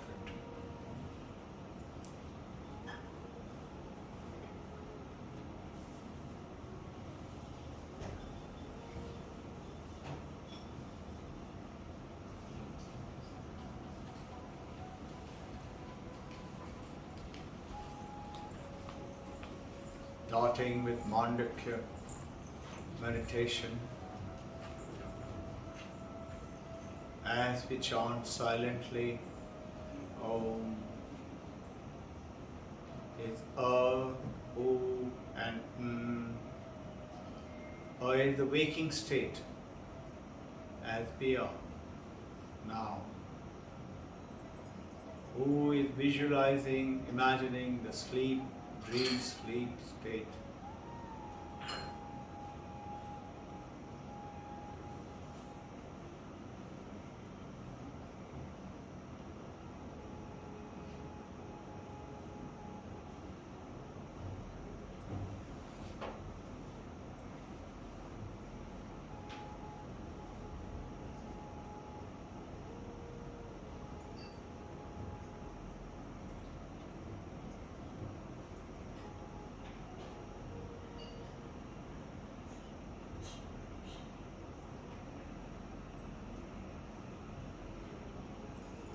Jagrat, Swapna, deep sleep, O and N, or and O combined becomes Om. After Om chanting, even silently, when you finish chanting, you take a deep breath, and that silence is the Turiya. This is who we are.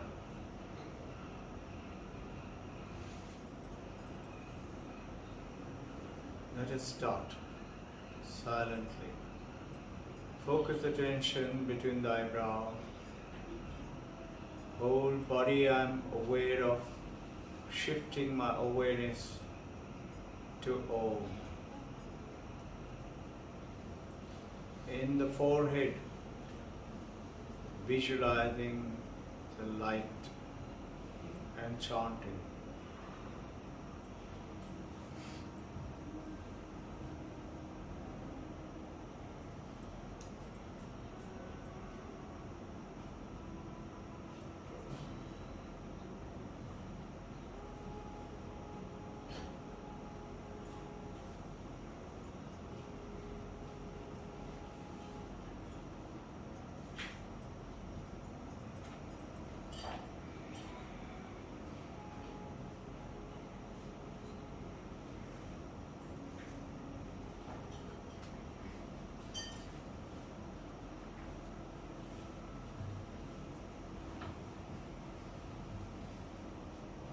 My body, my mind is in the waking. My body and the mind goes to dream, sleep state. I am separate. I experience the waking, the dreaming with the light of the Turiya, the fourth consciousness, which is I.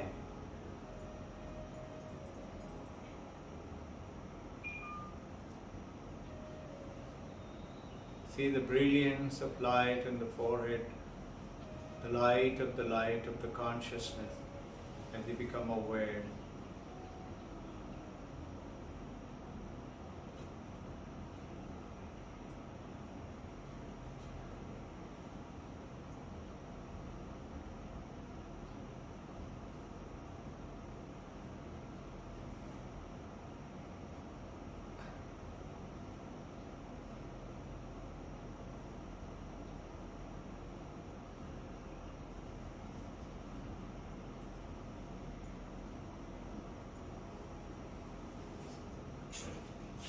Thoughts come,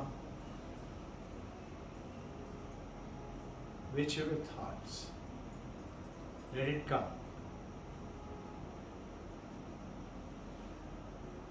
Let it be, let it go. Don't pay attention to it. Waking, dreaming, deep sleep. Experience the absence of experience. Visualize it, imagine it. Absence of all experience, darkness, in deep sleep.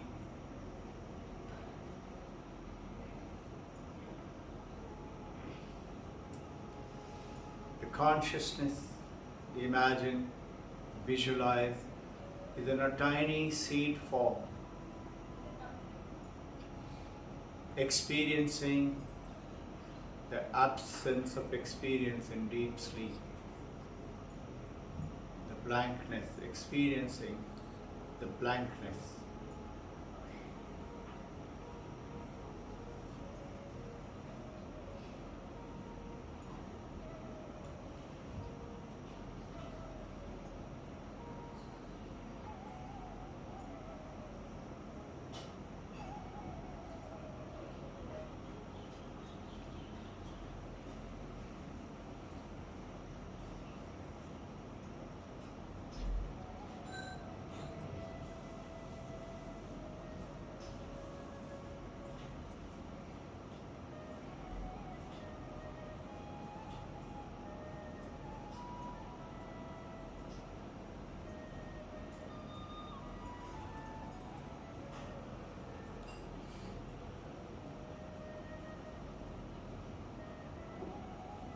I experience beyond the waking, dreaming, deep sleep to that Turiya, the consciousness, which is I. I have remained pure, divine, untouched. Whatever we have done in the past, good or bad, all the good actions would bring me closer to my realizations of Turiya. All the bad actions, just wipe them out, throw them away. Do not reflect upon them and make them your own. Those are gone.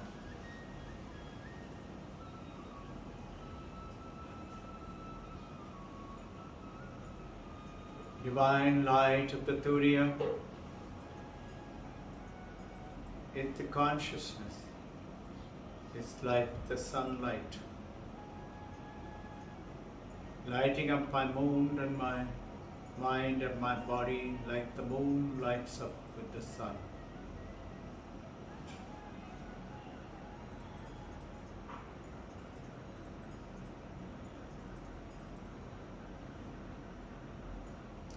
Tameva Bhrantam Anubhati Sarvam. Upanishad is telling us, Tasya Bhata Sarvam Idam Vivati. When I shine, the world shines, I become aware of the world. When I shine, the whole world shines for me. I am not this waking, dreaming, deep sleep. I am the light. That light which falls on anything which may be not good, but I heal that, just like sunlight falling on something not good on the road, but it does not get affected. Sunlight falls on a pitcher of wine, whiskey, it doesn't get drunk. I am like that. Sunlight falls in holy river, Ganga, it does not become holy. Sunlight, ever remain detached. So my I-ness, my light.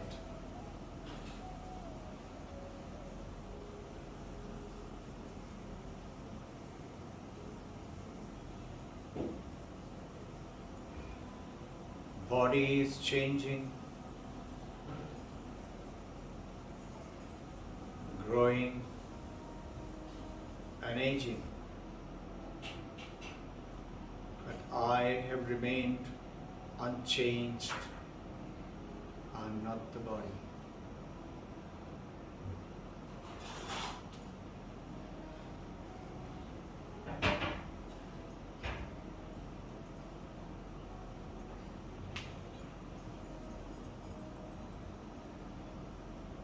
I am the light of the consciousness.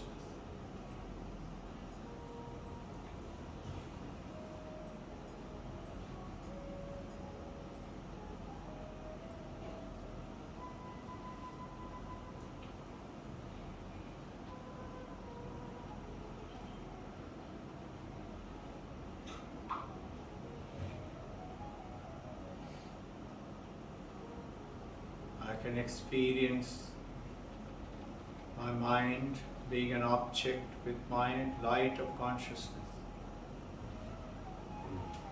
I'm not this mind.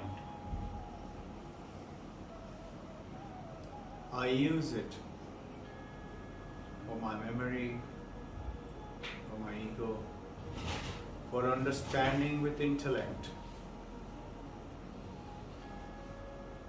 with reflections, comprehensions, making deductions.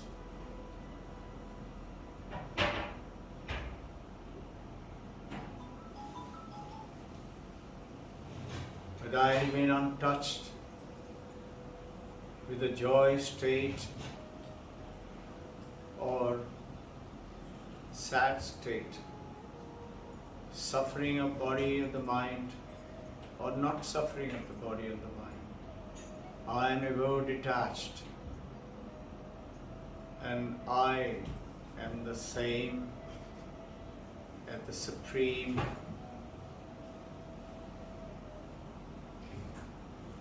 Brahman, God, consciousness.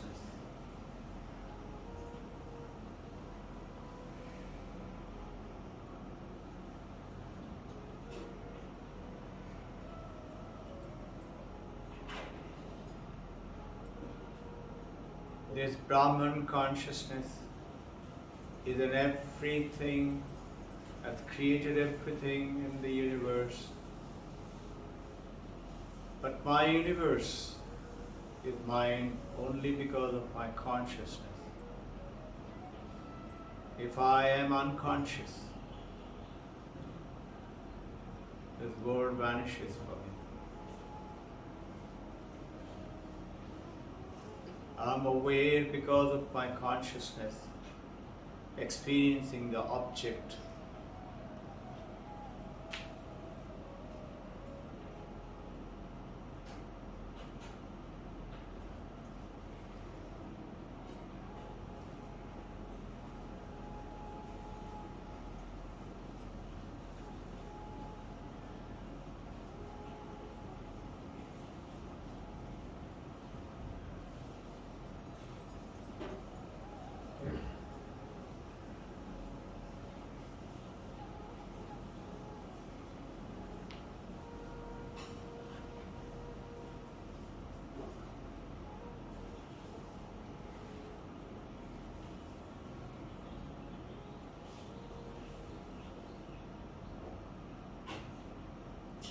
I'm ever detached.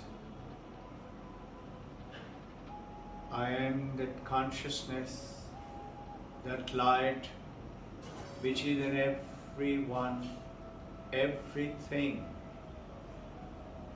people, places, animals, plants, the mountain, the ocean, the dolphin, the dogs, the sky, the birds. I am that one consciousness which is in everyone. I am aware of my body and the mind. I use it to fulfill my chores, my duty. But I am not that body, that mind. I am detached. I have the knowledge of Vairag. I am detached. I am Viveka, discrimination, power to know. I just know.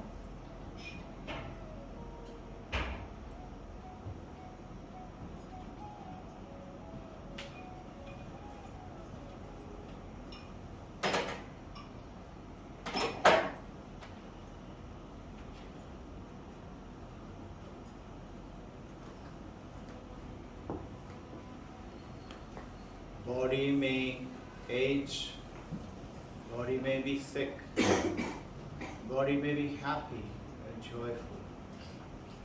I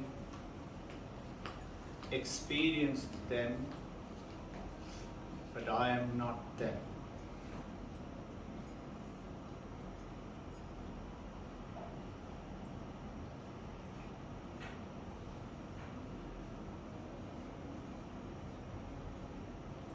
Anubhavati Sarpam.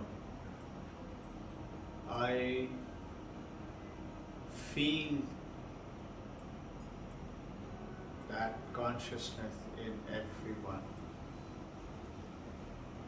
Non-dual oneness.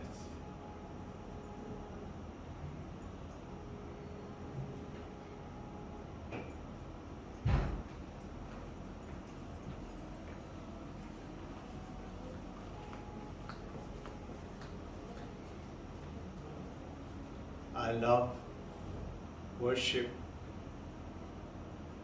the Divine Mother,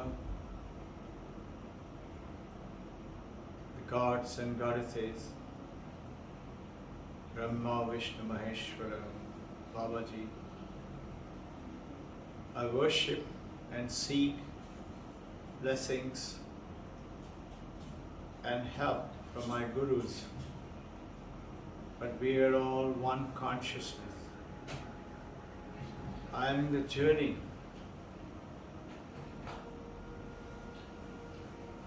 to know and feel that oneness.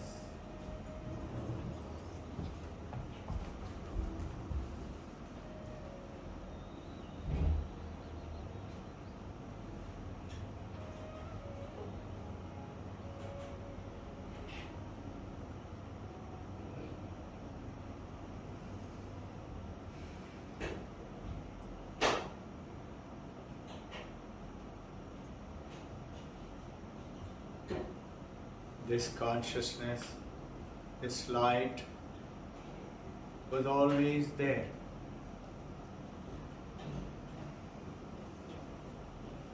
Will always remain. When this body dies, that light within my consciousness will leave the body, but will not go away, will be present and one with this universe, one with my gods and goddesses and gurus. I am that.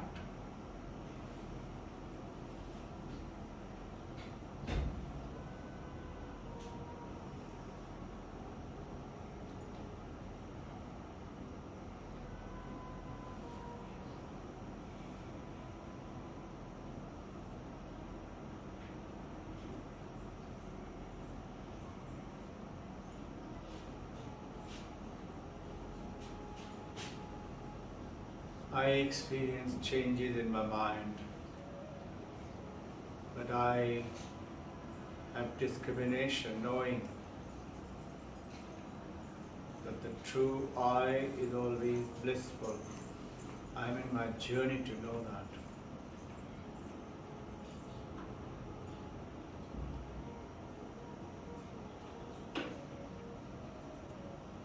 I send every good energy, the love and affection and well-being to everyone around, to heal them,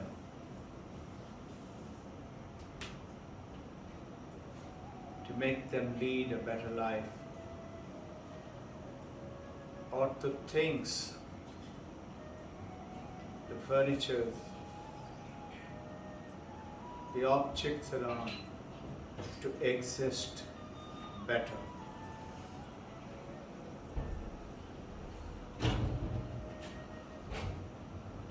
Watch that light all around you.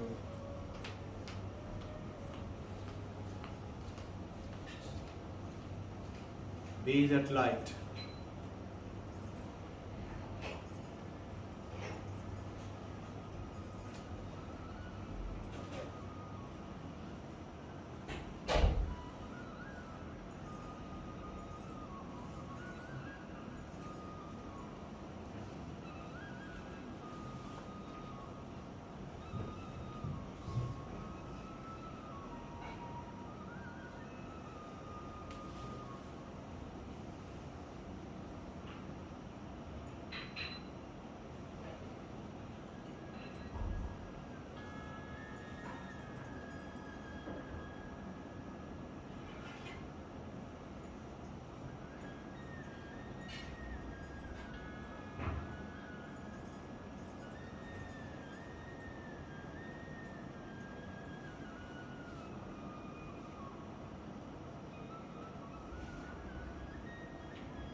plant a seed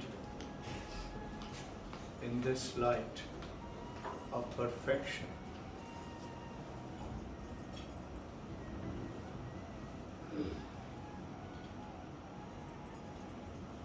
And send that same wish and prayers to the light, to everyone.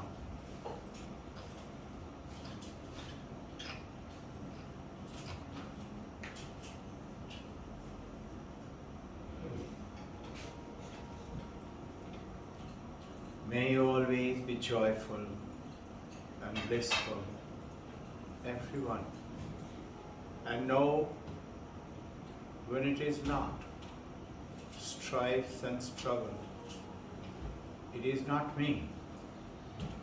I know it is my body and the mind,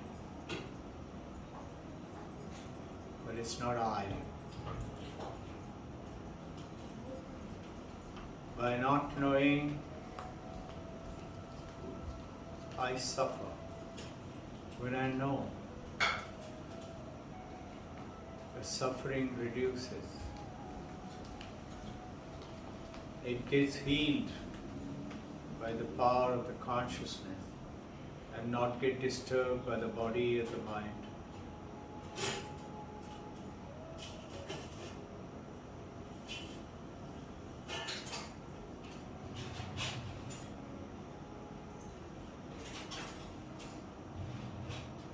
Chant silently Om 3 times.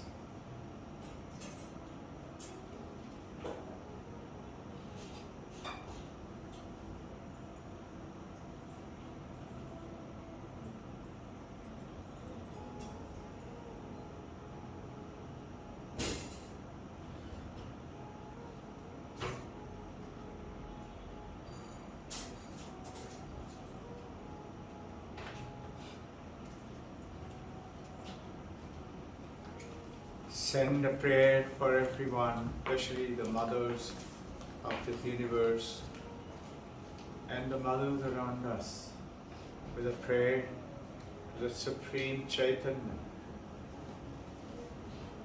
Within them, within us, we are all one. That oneness. With the prayer to the Supreme Divinity, Brahman, which is within me and everywhere, that may I attain that oneness with the grace of the Divine Mother,